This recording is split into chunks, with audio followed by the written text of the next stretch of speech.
নমস্কার বন্ধুরা, মিঠু হেসেলে আপনাদের স্বাগত জানাই। আজ দেখাবো খুব সুন্দর একটা ভর্তা, ধনেপাতার ভর্তা।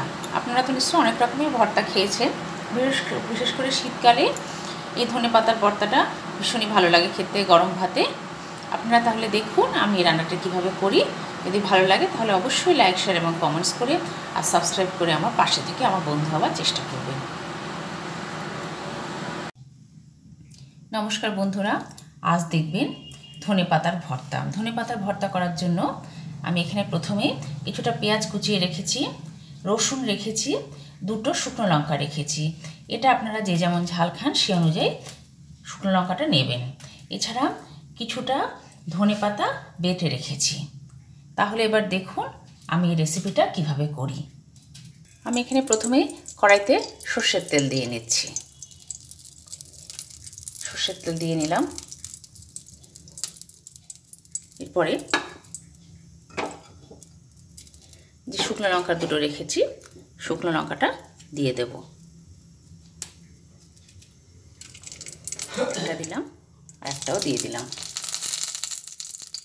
এরপরে এক এক করে যে রসুনগুলো রেখেছিলাম রসুনগুলো দিয়ে দিলাম। এছাড়া পেঁয়াজগুলো দিয়ে দিলাম। এরপরে ভালোভাবে এটা ভেজে নিচ্ছি। পেঁয়াজ আর রসুনটা ভাজা হয়ে গেছে। এরপরে এটা একটা পাত্রে তুলে নেব।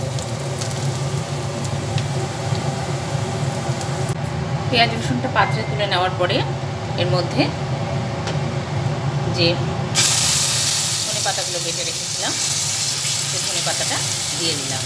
সেই তেলের মধ্যে দিয়ে দিলাম ধনেপাতার এই যে অল্প জল জল ভাবটা আছে সেই জল জল ভাবটা আস্তে আস্তে টেনে যাবে। এটাকে একদম টানিয়ে ফেলবো। একটু নাড়াচাড়া করে নিচ্ছি। এরপর এর মধ্যে নুন দেব। একদম ছোটো চামচের 1 চামচ নুন এর মধ্যে দিয়ে দিলাম। এরপরে ভালোভাবে এটা নাড়াচাড়া করে করে এটা যে জলগুলো জল জল ভাবটা আছে সেটা টানিয়ে ফেলছি। ধনেপাতাটা নাড়াচাড়া করতে করতে এই যে জল ভাবটা ছিল সেটা আস্তে আস্তে টেনে গেছে। এরপরে যে বাটিটার মধ্যে আমি পেঁয়াজ আর রসুনটা রেখেছিলাম ভেজে সেই বাটিটার মধ্যে এটা আবার তুলে দিচ্ছি। এরপরে একসঙ্গে এটা মেখে নেব। এরপরে দেখুন একটা পাত্রে ঢেলে নিয়েছি। পরে একসঙ্গে ভালোভাবে মেখে ভর্তাটা রেডি করে নিচ্ছি।